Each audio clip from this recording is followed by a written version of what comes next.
hope is stronger than fear. If you can give hope to people, you can take them with you, and then you can be a lot happier if you have hope, and then you can be yourself, and basically you can inspire other people with hope.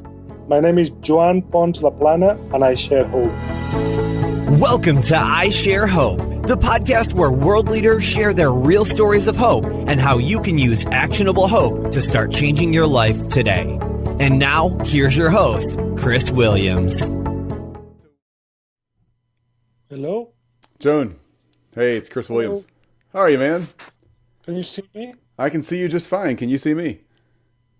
Oh, yeah. Is it enough light, or do you want me to switch more light? No, it looks perfect. Yeah, great. Okay. Man, it's good to talk to you. Thank you for taking the time. Thanks for taking the time to chat with us. Thank you for contacting me. Yeah. So, I can hear you pretty good. It's a little bit quiet. Can you hear me okay? Can you hear me? I can hear you okay now. Okay. Sometimes your voice a bit of echo, but it's okay. Okay, great. Uh-huh. Man, so where are you sitting right now? Are you in the UK right now? Or are you somewhere else in the world?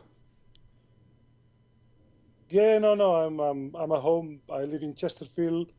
It's a little town just in Sheffield, just 10 miles from Sheffield. It's probably around 20 miles from Manchester. Okay. It's a big city in the UK. Yeah, I know where that is. Yeah. That's great, man. Well, you're one seriously inspiring guy. So I'm read quite a bit about you and seen quite a bit of your stuff online, and you seem to like making a stir and causing people a great deal of discomfort. I would say you're a nurse. You're a nurse who likes to bring help and healing to people. Yeah. Go ahead. Yeah, I like to shake things, and I like to question the status quo, always in a positive way. And because I want to change things for the better, Mm-hmm. and because and I want people to come with me. But at the moment, I'm against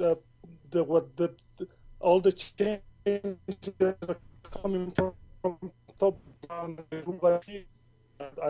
like the things to be involved with, and as a frontline staff of the decision on nurse, they take in somewhere else, and they never ask us how we feel. And a few years ago, I decided that they needed that to change, and then what I do is I try to put hope back to people, because I do believe that hope is stronger than fear, and if you have hope, everybody the change, and everybody will be a lot happier than not being ruled by fear and by targets that at the moment seems that the system is doing. And to my surprise, is a lot more of us. It's not only me who's doing that. It's a lot more rebels in the system that we fight it. Yeah, I think you're right. Hey, while we're talking, I'm going to turn off my video just for a second and see if I can get better audio. You keep your video rolling. I'll turn mine off and see if I can make sure your audio comes through loud and clear. So, yeah, you're telling me that you're a change agent, not just in your industry in nursing in the medical field, but in a lot of industries. You're offering solutions and bringing a voice to organizations, big corporate organizations that need change, and you're finding that you're not alone. You're not just this one little small person getting bulldozed by a huge organization. You can actually bring a voice, and there's a lot of people who are thinking that way and can do something positive, not fearful, but hopeful and with forward momentum. Yeah, basically, I'm part of the movement that in here in England, everything started around 3 years ago, when I got in contact with other clinicians, all via social media. All started with social media, and I got in contact with other people, and they created what then NHS Change Day. NHS Change Day was an initiative that was initiated by a doctor that they wanted to do something to improve the NHS. The NHS is the health system that we have. And then he had the idea that if everyone take a bit of ownership and make one little change at the place of work, if you that multiply by other clinicians wanted to do the same, the impact will be incredible. And it's a bit like never underestimate that a small group of people can do and can change the world. In fact, it's the only way that it's always been. And in that mentality, that's what they suddenly they created the NHS Change Day, and this movement grew from one tweet, one conversation to a global phenomenon, and from them I become involved, and also what I learned then that is okay to be different, because all my life I was being a struggle to fit in the system. Since I've been young, they told me that how to behave, how to act, and in a way I felt that I was repressed. My personality is very creative, and I have a lot of ideas. Most of them they're absolutely bonkers, but occasionally one of them is okay. But I felt I didn't have the space to express my ideas. And when you go to work, and then you became, in a way, I became a bit institutionalized. I was going to work and I had a list of tasks I needed to do. I was doing the task. It was not a lot of room to come out of that task-oriented things. If occasionally I try to challenge this task-oriented, and instead of washing the patient in the morning, I say, why don't we wash the patient in the afternoon? Suddenly I had everybody else then say, wow, we've always been doing this way, why we need to change it? And say, well, maybe because the patient don't want to get a shower in the morning. And what about if we ask the patients? And that was like a thing that I was against other people.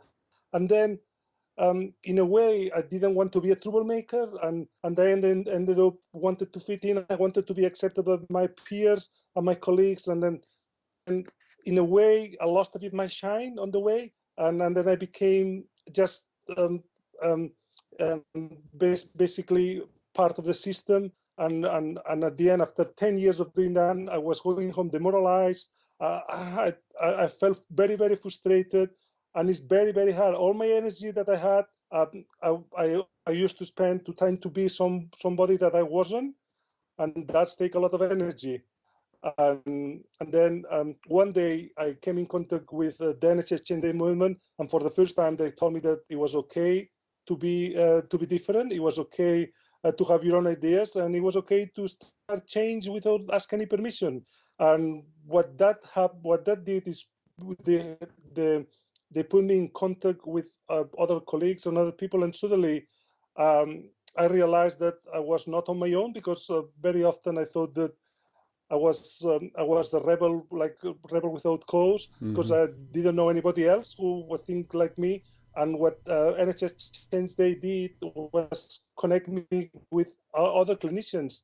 And one day we met. Was at the end of 2013. Then sorry, no, at the end of 2013, we had a gathering.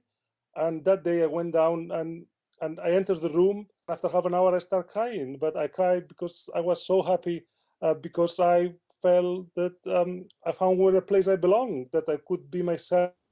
And since that day, I decided to challenge the system on a positive way. I always try to come out with other ideas and things.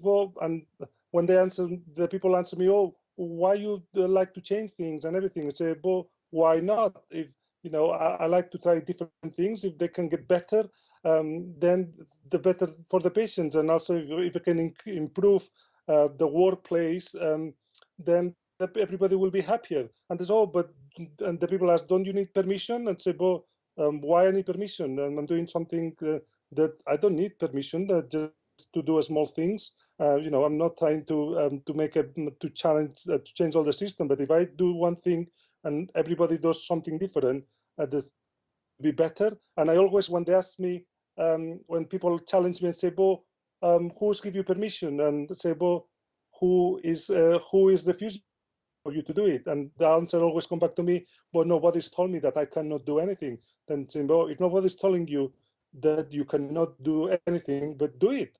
And that's what I've been doing in the last few days, but always on a positive things, because my passion is patient-centered care and to be able to make a difference, not only for my patients, also for my colleagues and for my peers. And in the last 3 years has been absolutely amazing. And then what I do is also tell my stories. I just become I think a very good storytelling. I like to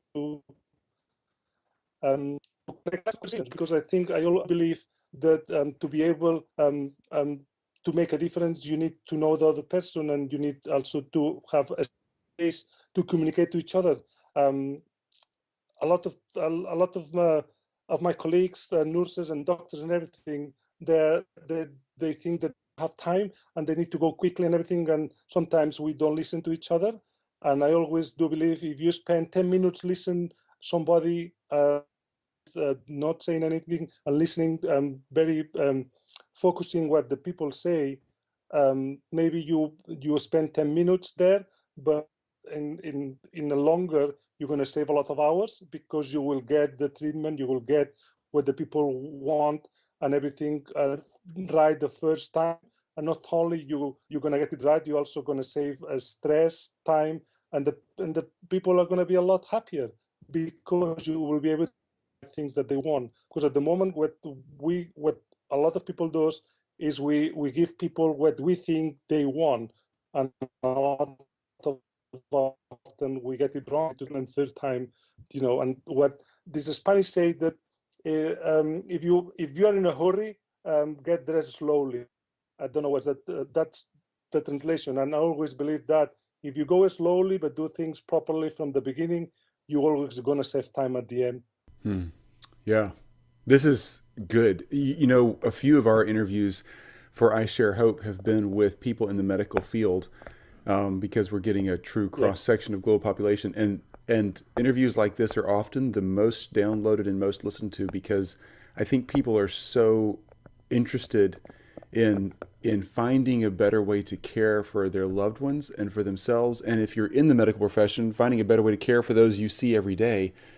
And you're doing a lot of that. You're challenging a system, but you're not doing it in a rebellious fight sort of way. You're bringing really great things to the table. And I think that makes a lot of sense. Just like, Are you getting fired? Are they kicking you out? Are you losing your job?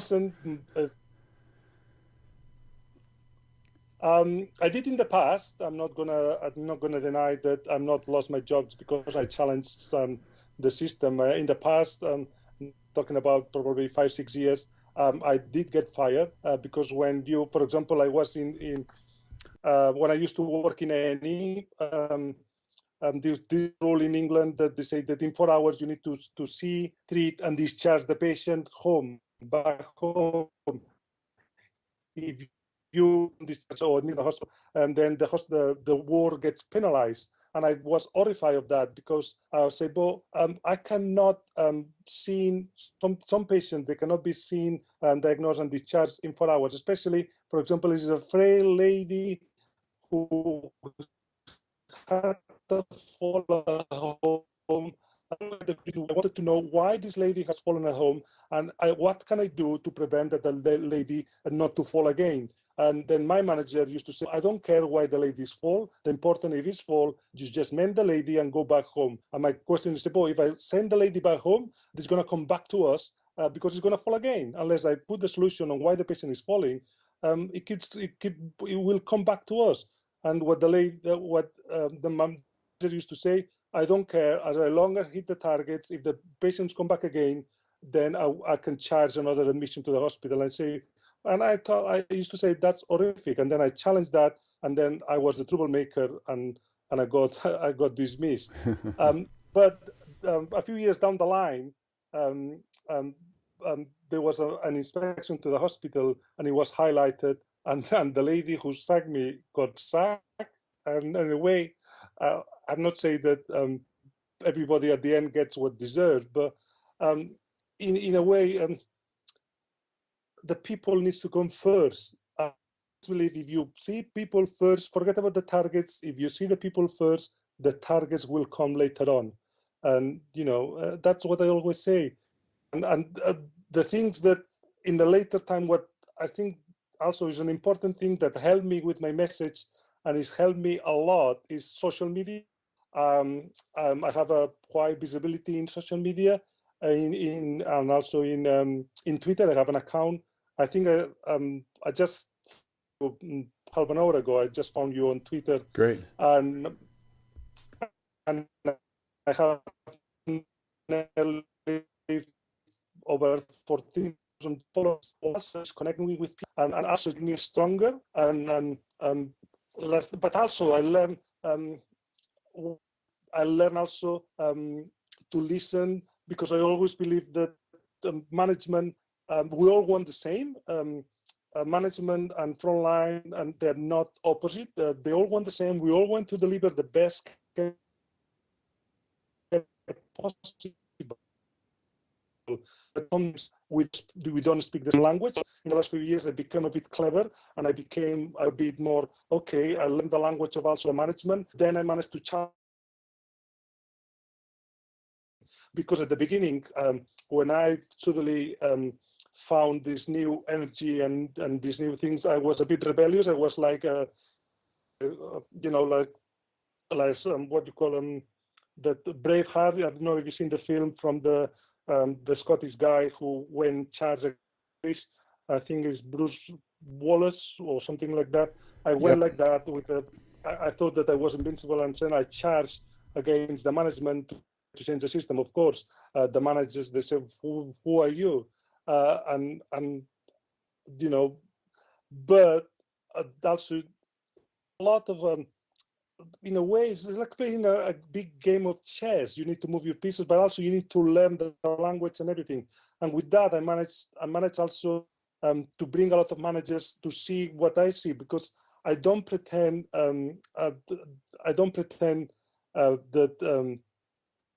that they see me as a threat. What I want them to see me as maybe there's other ways to do things, and maybe why not to explore the other ways that they're better. Sometimes they're not. I'm not saying that I have all the knowledge. I'm not saying that I do better than the other people do, but I always is diversity of thoughts inside the world, and also it's good to have different voices, because if we challenge each other, then we get better and we have better outcomes. It's been shown time and time that the more diverse thought, the better the outcome. And at the moment, I always think that a lot of places we are very narrow-minded, but it's human. Also, it's human. Is the human condition. You tend to surround yourself with people who think like you, to act like you. You tend to go with tribes, and suddenly you challenge a tribe, and you say, well, okay, you're thinking that way, but have you thought in any other way? And they feel that you challenge them, but it's very for them to see that you're not challenging them, you're just trying to show them that maybe there's other ways to do things. But as I say, the humankind, by nature, they go with tribes, and doctors go with doctors, nurses go with nurses, physiotherapists with physiotherapists, you surround friends and everything, you surround people who you feel comfortable. And suddenly, if you put somebody who thinks different on this group, is seen as a threat. That's the beauty of diversity, is how to make this threat, the other people not to see as a threat. And also, what I always say is listen, and you may not agree, you may not disagree, but the best thing you can do is listen and then discuss things, and then you find a solution together. Some battles you win, some battles you lose, but the important thing is to move forward together. Yeah, I love it. You're tackling this problem in a very wise way, a very thoughtful way. I'm sure this is inspiring to a lot of the people who are following you online and social media. Let me ask you our questions about hope, because obviously you're doing it on a daily basis. You're bringing hope and vision and purpose and structure for a forward positive change in a lot of things you're doing. So Yeah. These questions are you answering, not me. You answer them however you want. Again, we're asking 1,000 people around the world, a true cross section of global population, what they believe about hope and how they interact with hope on a daily basis. So question 1, it's Joan Pons Laplana. Is that right? Laplana, that's me. Joan Pons Laplana. I'm making sure I get that. Are you from Spain? Yeah, I'm originally from Spain. And then I did nursing in Spain, and then I finished in 1997. I became I studied a degree in critical care patients, and then I started working in A&E, and I was also a paramedic. But then there was the jobs in Spain were not a constant. There were a lot of there's a few months that I didn't have work and everything, and then one summer in summer 2000. And I saw an advert on a paper, and then I decided to come to England, and that's 15 years ago, and then I've been living in England since then. Awesome, great place to live. Yeah, nice. Yeah. I miss the weather from Spain, but I have a good quality of life. Yeah, I bet you do. Yeah. All right, question 1 then, Joan. What is your definition of hope, or your favorite quote about hope? My favorite quote about hope is that hope is stronger than fear. If you can give hope to people, you can they know, and you can take them with you, and then you can you can be a lot happier if you have hope, and then you can be yourself, and basically you can inspire other people with hope. My quote is hope is stronger than fear, and that's what I do everywhere I go, is try to transform the fear of people into a hope.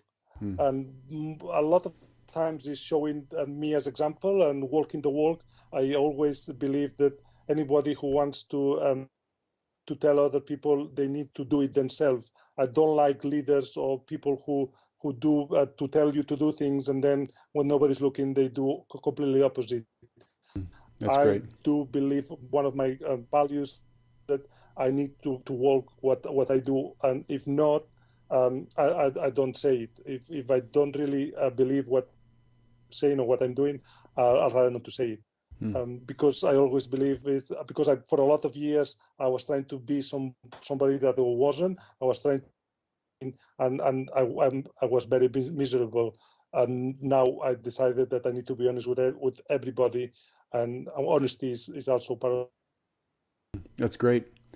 That's great. Parallels well into question 2. So who has shared that kind of hope with you? Who's given you the kind of hope and been an example to you about hope being stronger than fear? So question 2 then. I got question 1, and that fear is not as strong as hope, and hope is always a better, bigger weapon for changing ourselves and others. Tell me, who's been an influence for you? So question 2 is, who's really given you that kind of hope? Who's driven that forward for you? Yeah, the person who helped me to do my transformation and who believed in me and told me that I had a lot of potential, I had a lot of things that I could do, was Jackie Linton. Jackie Linton is the head of transformation of NHS Improvement Quality, and who's also was leading on NHS Change Day. And I got in contact through this network, and she told me that about all this being yourself and don't be afraid to have changes and challenge the system. But also she teach me how to do it in the right way without being seen being a rebel and not a troublemaker. In a way, rebel is in a positive way. Troublemaker is always complaining and being negative.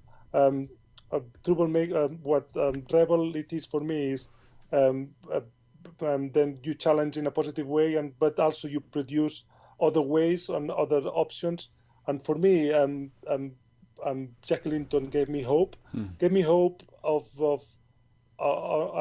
of being me and on myself, on self-belief, because she believed in me. And for a lot of years, I was lost in the system, and she in a way rescued me and showed me that I had a lot of things going for me. I had a good, and a good personality, and that was the beginning of my journey. That's 3 years and a half ago, and a journey that is taking me to amazing places, just with the hope and wanted to make a difference.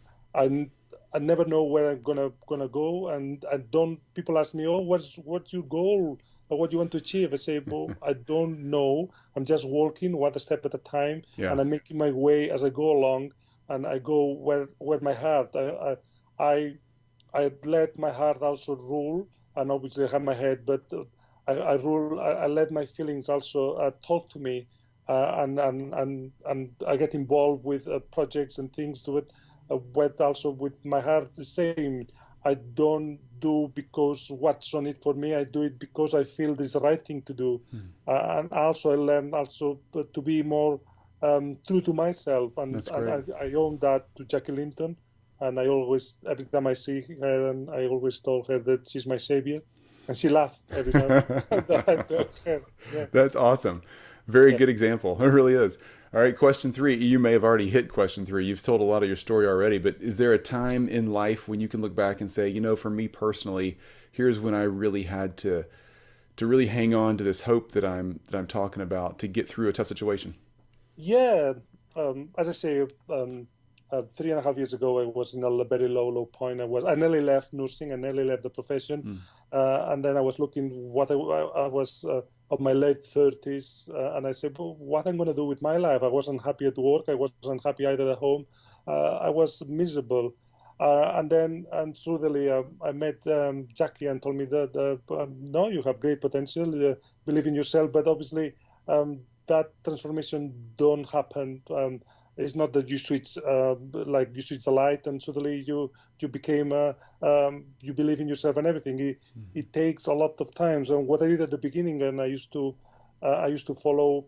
I used to follow every morning. I used to spend 5 minutes being quiet and have one positive thought that and imagine what I wanted my day to look like. And in a way, gradually, I changed my mindset from a negative mindset that is not, I don't like what I'm doing and everything, to suddenly, slowly and gradually, to have a positive thought every morning. And that positive thought, in a way, became like an habit, and you created an habit. And then now people say that I have a bouncy personality, that I see everything positive. But I say, well, if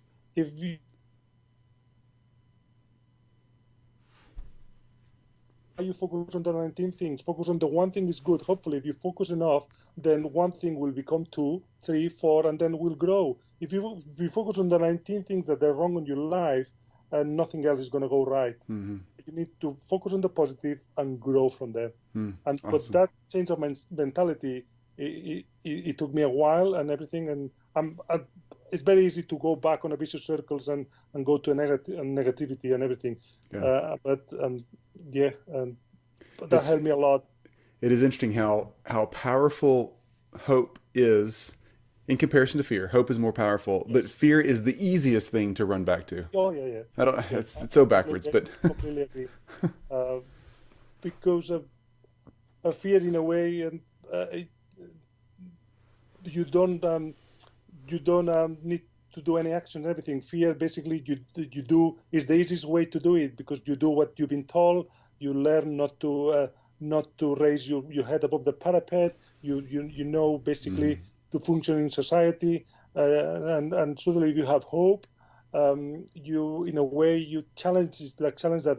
And I still remember one thing that Jackie told me on the first time that we met is you need to also be careful that now if you change the way, if you put your head above the parapet, somebody will shoot you, and you need to be ready also to embrace that. And I always one of my things that I love is the quote from Gandhi is first that they always say, first they ignore you, then they laugh at you. No, sorry.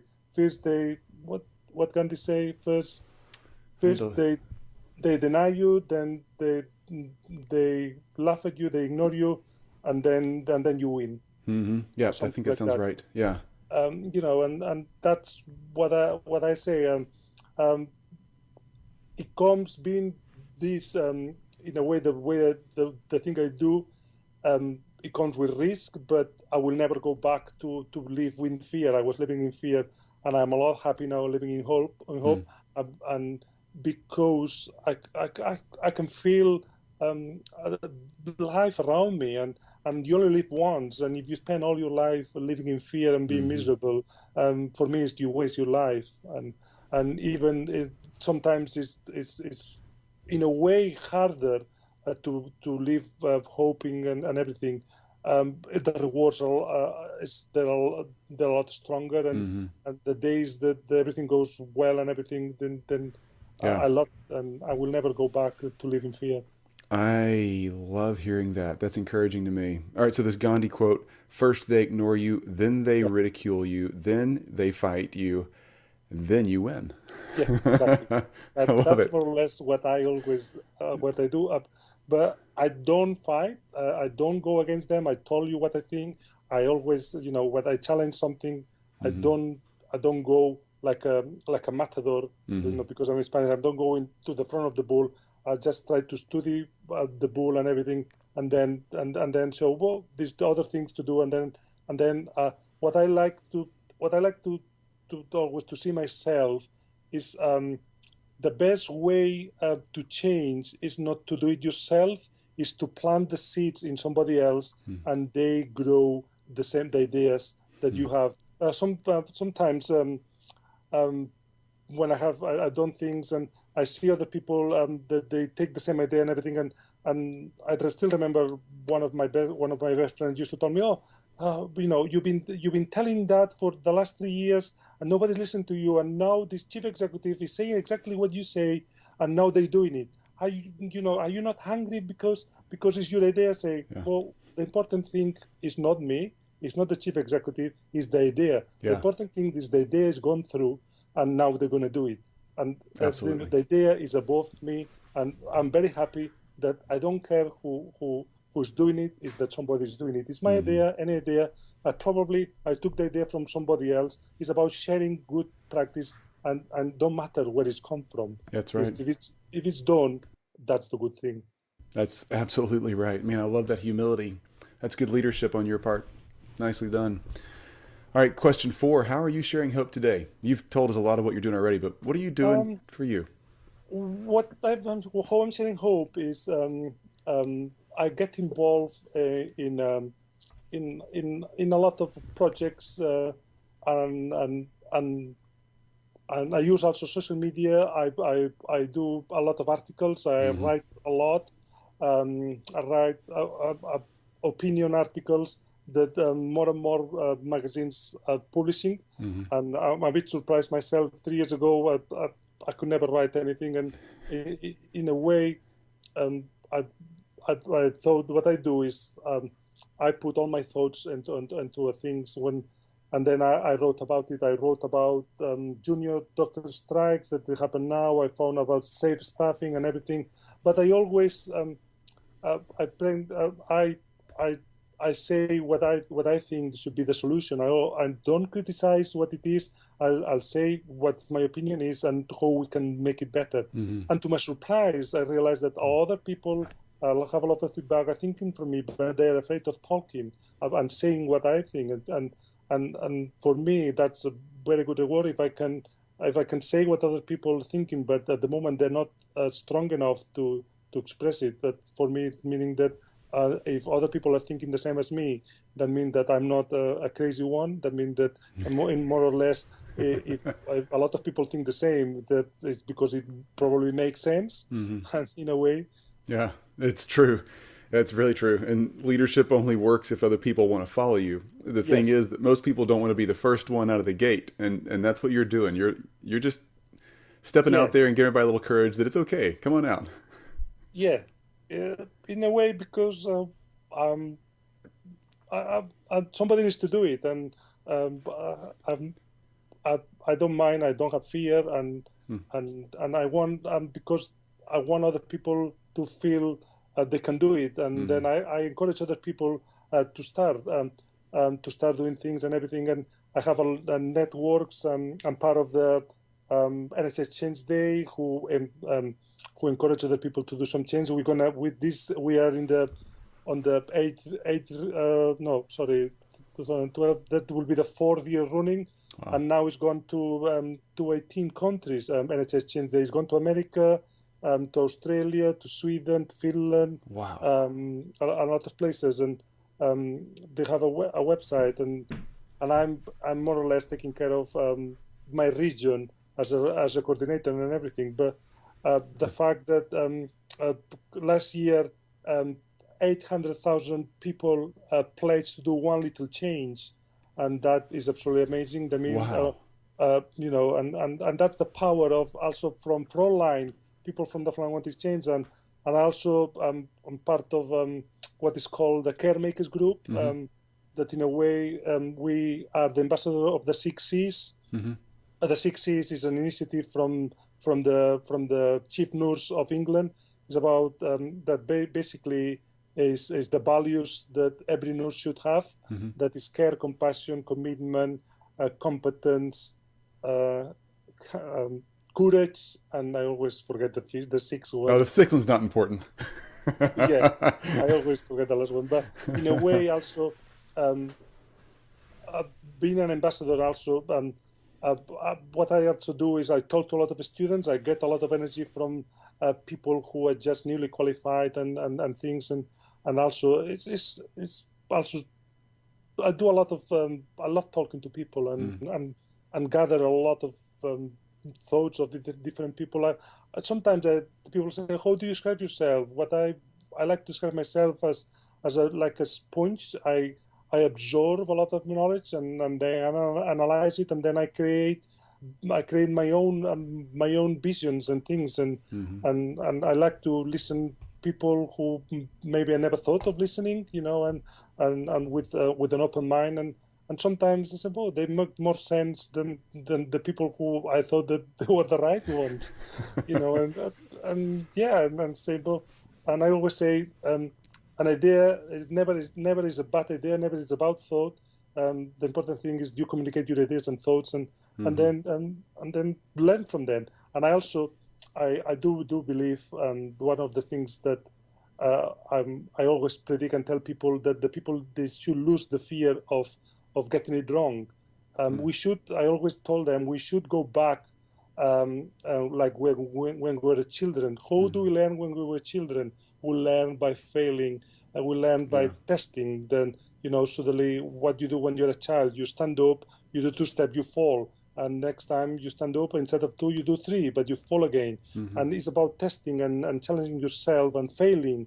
And then after you fail 10 times, you succeed once. I don't know anybody who had succeeded without failing. And failing is a thing that at the moment in our society, we see that as very negative.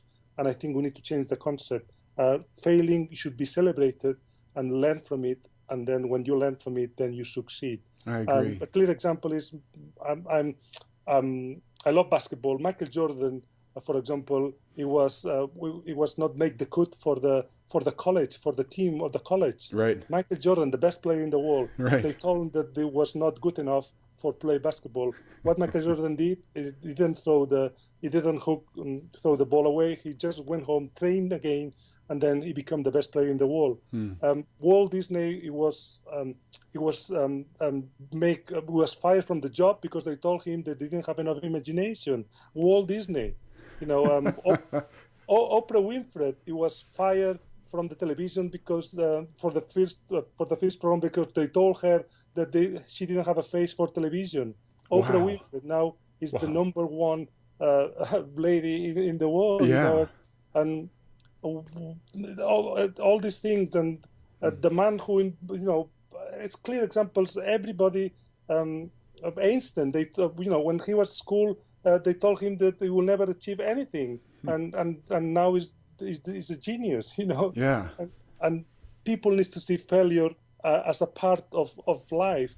and and I'll learn from it. And that the problem is on the society that we live, when somebody fails, we're very quick at pointing fingers and tell them what the people go wrong, instead of sitting down and say, okay, let's see what's gone wrong, what we can do different, better, and then try again. The people, they try once, they fail, they don't try again. And I totally do opposite. I try, and then I succeed. I don't know, because people maybe are fed up of me trying and they decide to give up and let me do it. They know you're not going to quit until you win. Yeah. But I always tell people, go back. Oh, I tried this for three times and I'm not succeeding. So okay, let's sit down. What can you do different? I always say, imagine what you want to achieve, and if what you want to achieve, then break it down. I always say, start small and build from it. And every little step that you do in the right direction, celebrate it. And tell everybody else and everything. And we need also to learn to celebrate a lot more and share the joy of I don't know. And people say, oh you always wanted to celebrate that, and say, well, maybe it's because I'm Spanish and I like any occasion to celebrate. Because the only thing is the English people, they're a bit more, they're nice people, but Spanish people, as soon as the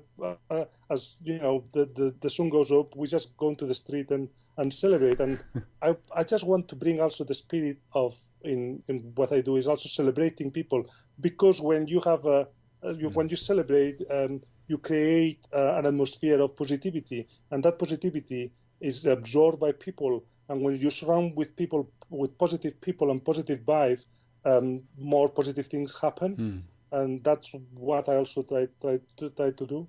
I love it. Wow. I'm glad we're recording this because I can't take notes fast enough. This is fantastic. I talk a lot. All right, question 5.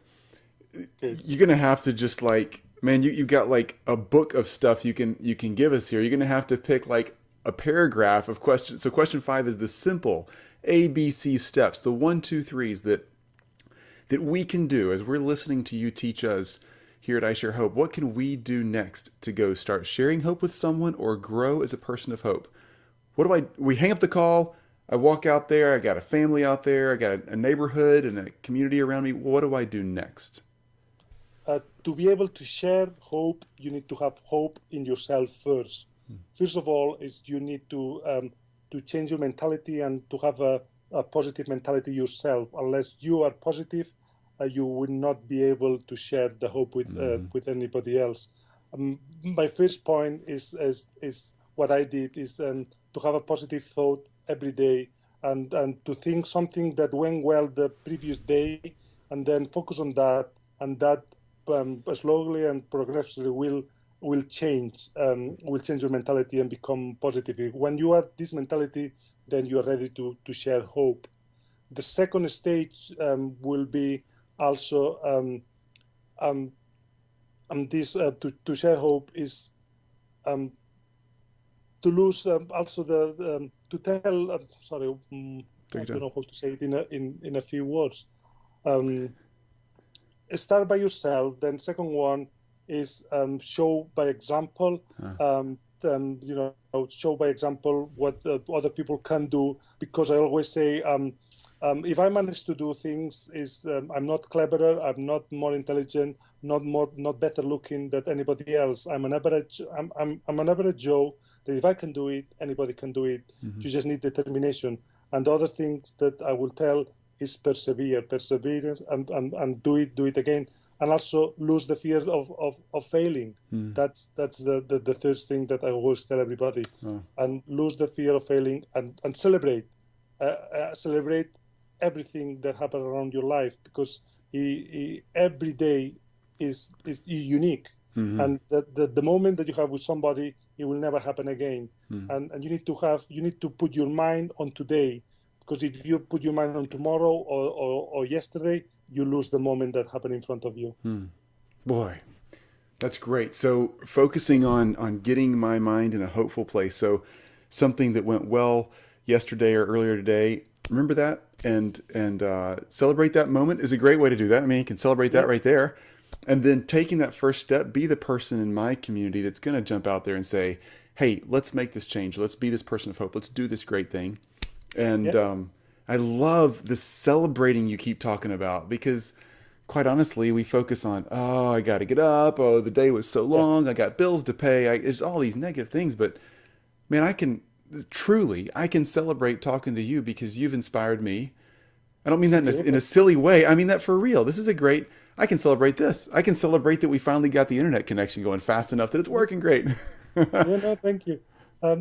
Because I always believe if you look at the people who surround you, and who is the most popular guy on your group and everything, is somebody who always is laughing, who have high spirits and everything. And then that's also, I believe it's a magnet. If you create yourself a positive personality, the people will like to be with you, and the people suddenly will become positive. And this is like when you throw a stone on a pond, you create ripples of positivity, and then that affect other people.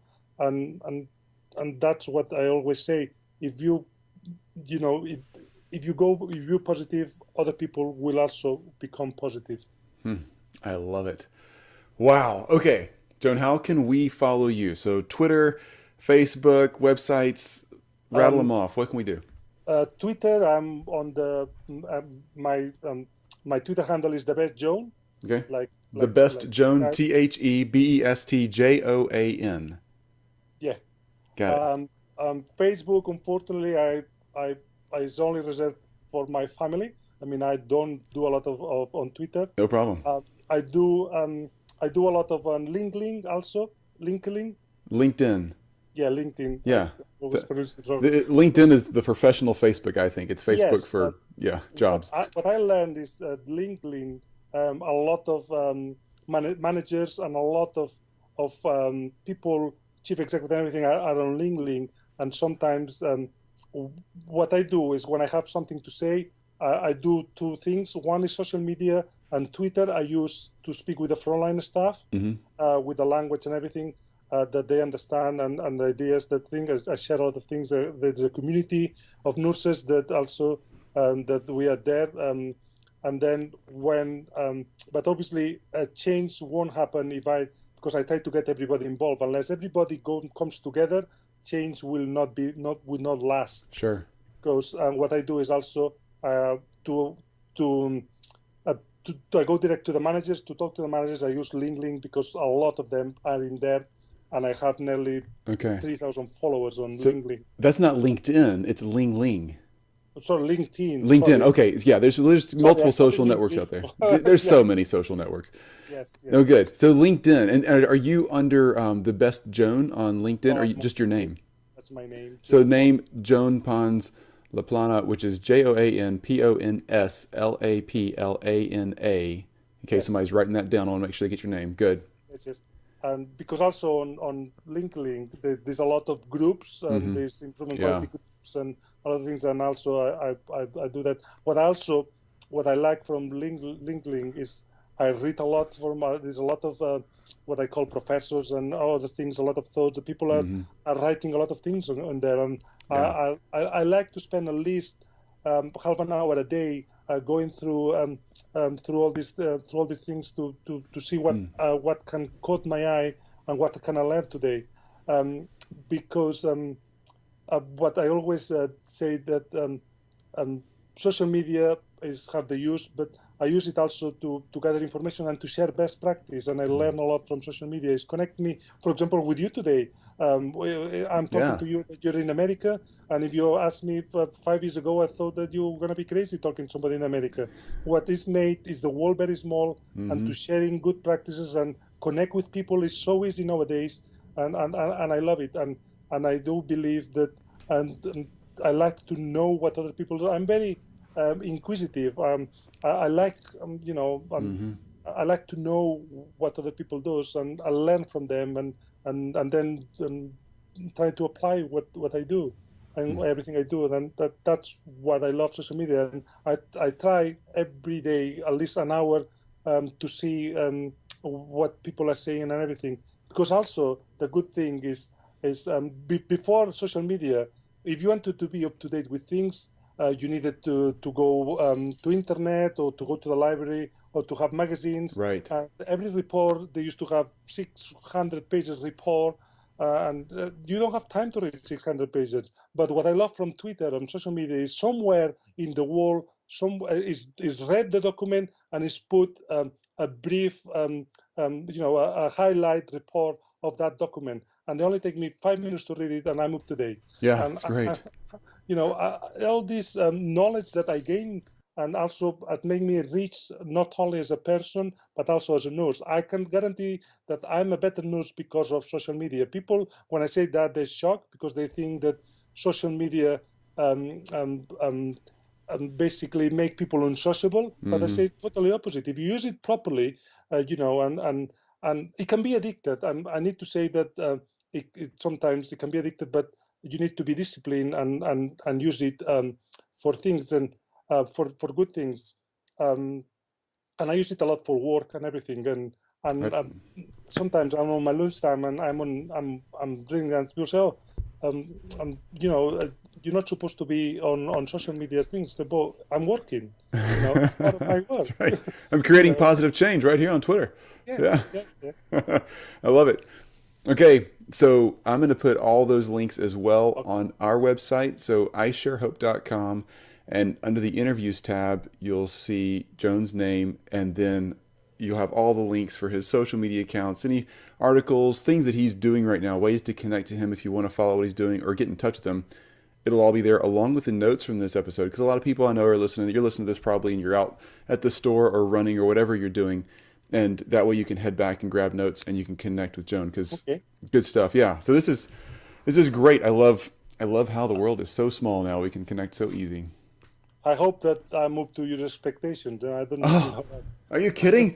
Oh my goodness. No, this is fantastic. Okay. So I can't wait to share this story. And by the time obviously everybody hears me say that, it's already shared. But nursing communities, medical field, this is a really great conversation because there's an easy connection with a lot of the frustrations that people feel on a daily basis in those roles, and you're actually doing something and they can reach out and become part of the positive change that needs to happen. And, I'm not in the medical field at all, but I'm gaining a lot of insight on how to change things around me that I want to in a productive, conversational way that brings all the players together to get somewhere. That's so important. It really is. One of the main problems that we have now in England is that obviously, as you probably know, the demand of the healthcare system is increased. The people are getting older, but also with a lot of illness. And unfortunately, there's not enough. The budget is not increased. We are the same frontline. We don't have more nurses. We have at the moment we're struggling for nurses. Can you hear me? I can hear you just fine. Yeah. Mm-hmm. They're struggling for nurses, and what one of the sentences that all the managers want that they ask me is, how can I make my staff to go the extra mile? And I say, boy, you need to shift from fear to hope. Only when your staff feel supported and have hope, they will go the extra mile. Mm-hmm. Till then, they'll only come to work, do what you told them to do, and then they will go home. To change from they told me to I want to, you need to change from fear to hope. I can use that today. I can use that right there today. I really can. I have one random question for you. It has nothing to do with hope.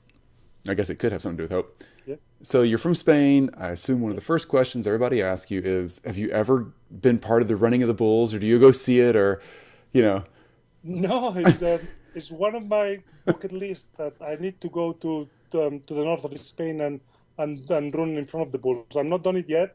I've done other things, but it's one of my bucket list before I'm probably in the next 20 years. I want to go there. That's great. I'm not done it yet. Stay in front of the bulls. I hear that's an important part of the process, right? You need to have a lot of respect with they're massive bulls. Yeah, they are. I need to train and make sure that I'm faster than them. Maybe have a few months of fitness before I go in front of the bulls. Yeah. Just in case. Well, absolutely. Well, let me know when you get ready to do it. It's so fun. All right, Joan, thank you for your time. It's been a privilege to talk to you. No, thank you. And I'm quite honored that people mention me. I don't know how you managed to have my name, but I always I feel surprised when people contact me and say, "Oh, I heard that they're talking about you." I say, because I never pretend to be what I am now. I don't know. It's just it comes a bit of a surprise that I achieve what I achieve, and certainly to you call me from America is also come a bit of a surprise, and because I said, "Oh God, my name is gone to America." In a way, I feel honored.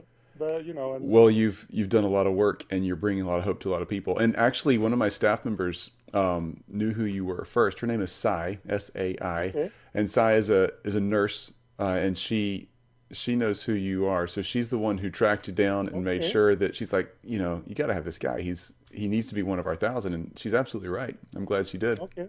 Well, say thank you to Sai. I will. Okay, sir. All right, tell me one thing real quick. We get each of our guests just to say, so we can just hear everybody's voice, because I love the way you say your name. Say your name, and I share hope. So your name, and I share hope. My name is Joan Pons Laplana, and I share hope. Perfect. Man, I love the way it sounds. I love your accent. Yeah. All right, sir. Of English and Spanish. You're a Spanish Brit. I know. It's kind of a great combination. Yeah. Enjoy it. Thank you for your afternoon, and have a great night. You too. Talk to you soon. Looking forward to contact you again in the future. We will. We'll talk soon. Okay.